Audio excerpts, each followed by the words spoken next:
self-created activities as an interactive therapy tool. I have not used Kahoots. I have heard of Kahoots. I don't know about you all, if you work in the schools, but once everything was shutting down, I got a million emails about resources and websites and materials and all that. So I just kind of had to filter things out for myself. Like, don't feel like engaging with that. Don't feel like figuring that out. Don't feel like learning that. I like this. I like this. I like this. That's what I'm using, at least to start. So to answer your question, no, I haven't tried Kahoot. Shanae says, thank you. You're welcome. Oh, there we go. Okay. How long are my sessions? Good question, Linda. So I use a shortened session that is based off of that 5-Minute Kids program. You know, the 5-Minute Kids, where you do short, frequent sessions where you can do individualized sessions. I created an adaptation of that. I'm not ready to say what it is right now because I'm still working on it to get it ready to share.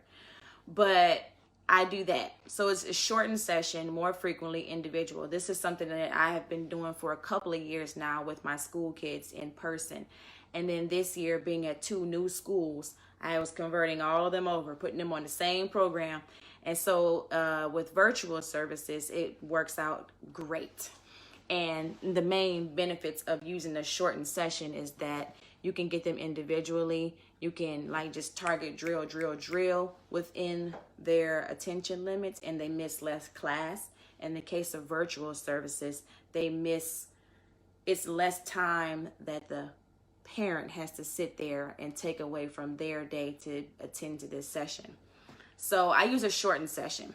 Also, with our school district, we've been given the guidelines of being able to do shortened sessions anyway. We were told that the most important thing to get is the frequency more than all the minutes. I mean, just imagine if you do the standard session frequency writing on your IEP of 30 minutes, and then here you go trying to do virtual sessions of 30 minutes, one-on-one with the kid and in their house. And some of them have a nice quiet environment. Some of them got their baby, whoever, running around, tugging on them. Do this with me, do this. What you doing? Bad. You know, getting all up in the camera, and I'm doing speech therapy with both of them, having a bunch of noise. It's like, that's exhausting, y'all. I'm sure you found that is exhausting. So I do shortened sessions for that reason. And I there were some parents who I thought might push back on it and want all the time, but none of them have said. The ones who are already on my shortened program of the shortened time, they already knew, like, we're going to do the same as the IEP says. They're getting the services that's mandated in their IEP that we agreed upon, shortened session. And the ones who are still on the longer sessions who I hadn't converted yet, when I told them it's going to be a shortened session, we're going to get in, get out, you know, they're like, whew, thanks. Relief, okay? So I do a shortened session. Excellent for parent education and documentation of carryover. Yes, Tavidi, I'm guessing you're saying the benefit of parent involvement. Yep, parent education, parent coaching. If you're doing your virtual with a pre-K kid or a student in the self-contained class with more needs, then yeah, you're doing mostly parent coaching anyway. So it's definitely good for them to see what to do and how to do it. Because I've been in many an IEP meeting where the parent asks me, so what can I do at home? Or, so what do you do? And I'm explaining it to them because, you know, they can't come in and observe it too much. What state am I in? I am in North Carolina currently.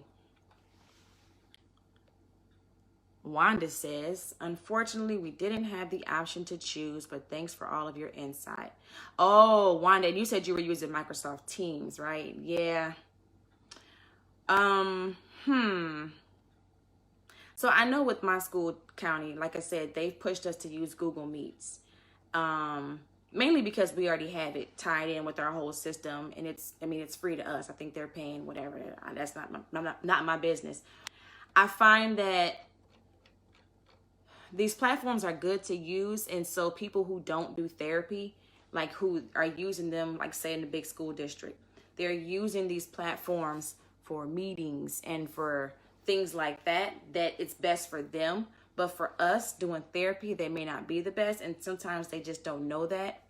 I've thought about getting us together and us SLPs in my county to kind of say, hey, can we use Zoom because this benefit, we can do therapy, but it just hasn't been that strong of a desire for anybody to use it over Google Meet. So we haven't, but drink some water. Getting thirsty. Y'all know you gotta stay hydrated.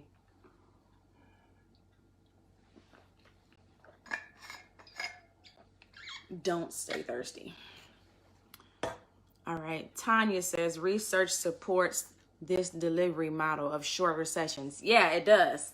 And that's one of my selling points to it when I'm pitching it in, to a parent in IEP meeting, because it sounds weird, when I'm saying shorten sessions, even if I'm saying it shorten sessions more often or shorten sessions for whatever frequency they're already at. It sounds weird when you say it. They're like, what? Because parents tend to think more. They need more speech. More speech is going to make them speak more. And as we all know, not necessarily. Sometimes less and more. Hey, Janelle. Hey, homegirl. Okay. Chemistry. Oh, chemistry. That is a great name. Spell with a K. Do you find a headset works well for sound or just an external mic is fine? Also, your thoughts on homework giving. I know certain districts are requiring SLPs to provide it, even doing teletherapy, virtual therapy. If you do give homework, what are your go-to sites and resources? Ooh, chemistry. You loaded me down with the questions there. All right. First, headset. I don't use an official headset. I just use regular Microsoft or, the buds. I haven't invested in a headset yet. Still thinking about it. I'm cheap, y'all. And I don't like spending money if I don't need to. So when I first started doing the program, as I said, I started it officially back in January. And I was like, I'll get some headsets. Let me just go ahead and get started and figure out what I need and what I'd want to get. And then I just still haven't gotten it. But I do like to use earbuds because I find that talking in front of a computer, I think I'm a loud talker. And so I'm talking more loudly to be heard by that student. And then I'm leaning in closer to hear what they're saying. And so just talking out like that makes me tired. I feel faint, y'all. I feel faint. So I find that using earbuds, it brings my voice directly to them and then theirs directly to me. And that way I don't have to be all up on the computer to see and to hear what they're saying. So I do use earbuds, or I have some noise canceling over the headphones that I can only wear depending on what hairstyle I'm wearing. Okay, chemistry's next question. Thoughts on homework giving. My thoughts on homework giving are that it's largely a waste of time. I have given practice assignments. I've experimented with the homework giving years ago, back in a younger, youthful, more hopeful SLP. And so I have found that parents don't do it. They don't really attend to it. They don't know it's there sometimes. So I've given practice things or handouts along with progress reports, the quarterly progress reports. I've given something, and that I don't know. I don't think anybody does them. I haven't heard anything back like, oh, I got that homework assignment. Oh, that was cool. Or, I have my information on there. Contact me if you have questions. Nobody asks me questions. So I don't do homework. I don't even do, I have been inconsistent about doing summer homework or summer practice things. I've given practice ideas to go home over the summer. And like I said, I've done it inconsistently. I don't really have any research or anything on that. No, I don't have any response to that. Other than I don't do homework. And so I don't have any go-to sites other than some paper packets and things. You know what? Now that I'm talking through it, let me add one more thing. I thought I didn't have anything else to say, but I do. Surprise. For school students and homework, I have given paper packets. Now, I know for us with the shutdown, the teachers have been steered to using paper packets more than just technology, where your grade is based on your access to internet and technology, because not everybody has that. But for us, we have to. I mean, it doesn't count as a session without it. So if you can't do virtual therapy, I would say, sure, go ahead and put together some paper packets and send it home to the students. It doesn't count as a session, but at least it's something that maybe them and their parents will do in practice.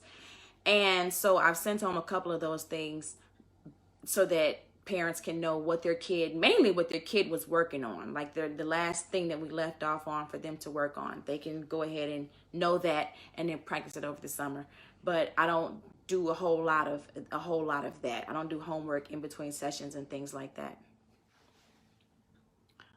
Shanae says, do you provide group therapy? Not virtually. It's just a little bit too hairy with doing group therapy and HIPAA compliancy with kids at home. Scheduling it, getting a group of kids who I would normally have gotten together at school, getting them together on their own computer devices, the parents, this parent is hearing that student stuff. And so, nah, it's a little too hairy, and in my mind, too much of a headache to try to schedule and do. So I have not done group virtual therapy. Now, some of my students who I have on a consultative basis, the teachers have let me know, like, hey, we have our Google Meets at this time, if you want to pop on and observe. I haven't done it yet, but I will do some of that. But that wouldn't be group therapy. That would just be me observing my student who's on a consultative level of services, as I would anyway. Linda Miller says, we started shortened sessions. Now they want full time at least once a week. Oh, what do you mean? We started with shortened sessions. So when you started doing virtual services with your students, you started with doing the shortened sessions, and now since it's been going on, the parents are wanting the full what's in their IEP. So like, say if you started with shortened 10-minute sessions at the beginning of virtual, now that we've been doing this for a couple of weeks now, they're saying, no, I want all the 30 minutes. Is that what you're saying, Linda? If you want to clarify that, you go right on ahead and I'll see it. Oh, Wanda's in NC too. Okay. Simone says Microsoft Teams in my district. So, I mean, what do y'all think about Microsoft Teams? I work for a private practice and they use Microsoft Teams. But actually, I think that now with and this is what they wanted. They said this is an option for me when I was creating my program, and I found that it wasn't the best one for me. But now that everyone is doing virtual, I think they're even using Zoom over Microsoft Teams. I don't think they're even pushing Microsoft Teams to be used as virtual therapy. Speech phlegm. That sounds clever. What's a typical service delivery model for your student? Example, 3 times a week for 20 minutes. Okay. So a typical service delivery model for my students, like I said, right now I am serving kindergarten through 5th grade. And I use a shortened therapy session program that I created for myself. And so the sessions are, if the student is mild, 9 to 12 sessions a report period. So we go by report period in my county. Us SLPs, we got together, years ago, and we agreed, like, hey, everybody, let's write all of our sessions per report period. That's a little bit easier to stay in compliance than sessions per week. Because, what happens when school's closed? Sessions per week. Christmas break, spring break, snow days, sessions per week. It's kind of hard to get in. But per report period, you can just get that number in and then boom, you're done. And it allows us to stay in compliance. So we use that. So my sessions are written as so many sessions per report period. If they're very mild to mild, then it may be 6 to 12 sessions per week. I try to be consistent with how I do my increments: 6, 9, 12, 3, 6, 9, 12. y'all know how it is. Sometimes with everything being individualized, sometimes that can vary and it's not as consistent as I would like it, because this session, this kid really needs to have about 12, 9 to 12, but then this one could really do about 3 or 4, whatever. So it is sessions per report period, and then my shortened minute sessions. So if they're mild, somewhere between 6 to 12. If they're moderate, somewhere between 12 to 15 or 16. And then severe, I don't really have very many severes, but I the one I do have is 16 sessions. And if I can't, okay, so shortened session, 6, 9, or 12 sessions a report period, mild. Moderate might be double time, still shortened though, double time for 12 sessions a report period. Severe might be triple timed, still shorter than 30 minutes, triple timed for 12 to 16 sessions a report period. So that shortened session is also great because it allows you to make up sessions better, more efficiently, and with the students still missing less class time. That's the main thing, is they miss less class time, and they can be gotten individually. Okay, Simone Taylor says she can't use Zoom. Yeah, I know the Zoom, I don't know the reason why you can't use it, but for us, the Zoom bombing really kind of turned off a lot of, I guess, the school district personnel. And even though Zoom fixed it, they were like, nah, still use Google Meets. But Zoom has such great features for doing therapy, just more variety in features. And I do mention that in my video with the Zoom mock session. Wanda says, you're absolutely right about, thank you, girl. Absolutely right about the higher ups not understanding what is optimal for us. Our district said no to Zoom and other platforms due to security concerns and probably money. Yes, exactly. But you know what, I was thinking that once Zoom said, hey, we fixed it, we've enabled features, a waiting room, screening, yada, yada, yada, now it's safe. That the school district might say, oh, okay, all right, y'all can go ahead and use it, but they still haven't yet. And like you said, money, I think it's because they've already bought into this one, and so they don't want to waste money by having us use another one. But yeah, they don't know. They don't know what we do and how we do therapy and what we need. Yes, Microsoft Teams is great for a team meeting, but there were restrictions with the email addresses that you could invite and setting up the calendars.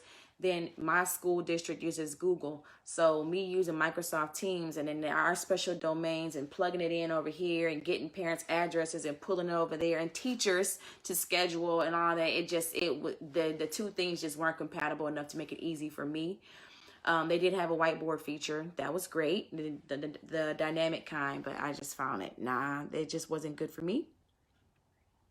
Jamie says, I sent the Boom Fast Play links for homework since the kids are already on devices. Yeah, great.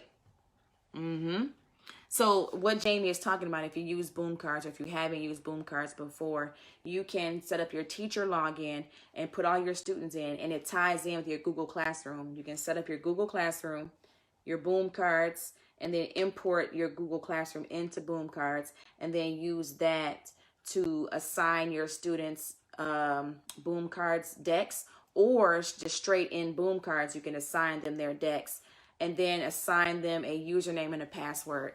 And what I've done with that is I just use their initials, like a certain combination of their initials as their username and password, and I wrote it down and told them it and everything. So yes, they can go to Boom Cards. When you go to Boom Cards site, you get the option to log in as a student or as a teacher. And so they will, or FastPen, student or teacher. Student, you use a PIN number. FastPen, you use a PIN number. But those PIN numbers, Jamie, those PIN numbers reset every 2 weeks or something like that, right? So you're always resetting them. Have you looked into setting up on your side of the Boom Cards account, when you have your Google Classroom imported into Boom Cards, so therefore you have all of your students listed in there? setting a username and password for them. And that way you give it to them, give it to the parent. So that way the parent at home can go to boomcards.com and or whatever the URL is for that, because it's kind of the same but kind of different. But go to the site, click in, sign in as a student, enter in that username and password that you set for them, and then they can get their stuff. And that doesn't ever reset. The fast pins reset every week. You got to make a new one, make a new one, make a new one. But if you make them a username and password through Boom, then you never have to reset it. And you also have control. That way the parent's like, I made a password, but I forgot it. So you do it and then give it to them. Suggestion. Okay, let's see.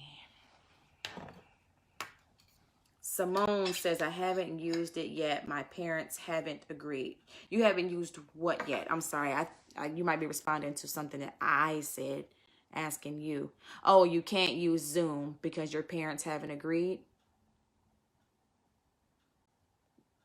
I have been doing wellness calls. Some of my students, I had a few who the parents didn't respond or didn't enroll, if you will, in my virtual speech therapy program. And so I circled back around to them a couple weeks later to say, hey, you declined to sign up for sessions, but I need to check in. Let's just set up a check-in. And it still was a virtual session, but I've offered, like, we can just do a phone call to check in. Just let me hear that kid's voice, see where they are with those goals, and offer some support to you. And so far, just one of my parents has said, okay, fine. The one who declined. And then when I reached back out, said, okay, fine.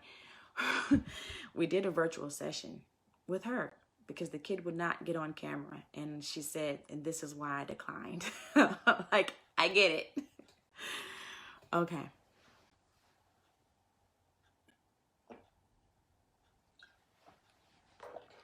Okay. So Linda Miller is responding to my question about her statement about how they started off doing shortened sessions in their school district, but now they are trying to do what's in the IEP as close as possible. Now, are you trying, I think you said in your earlier comment that you started off with 15, but now you have parents who are demanding the longer sessions, or has your district director said y'all need to try to do the full time, or what? Just wondering. I'm gonna keep asking you questions for you to come back and add. I put work on Rethink, which they haven't logged into today. Okay, so Rethink. So Simone is saying that she put work on Rethink, which I'm guessing is a platform, an educational platform for sharing and giving out work, which they haven't logged in. Yeah. Yeah, I had my Google Classroom all set up, but I know that several of my parents they haven't even accessed it because for the younger kids, it's a different login than for the older kids, and so they all haven't accessed it, and they don't have to because it doesn't count against them. B says, thank you. Can you tell us the name of the YouTube channel? I came in a little later after your live started. Distracted by a newborn. I get it. Not personally, but I hear newborns are very distracting. My YouTube channel is just my name, Kendra Allison.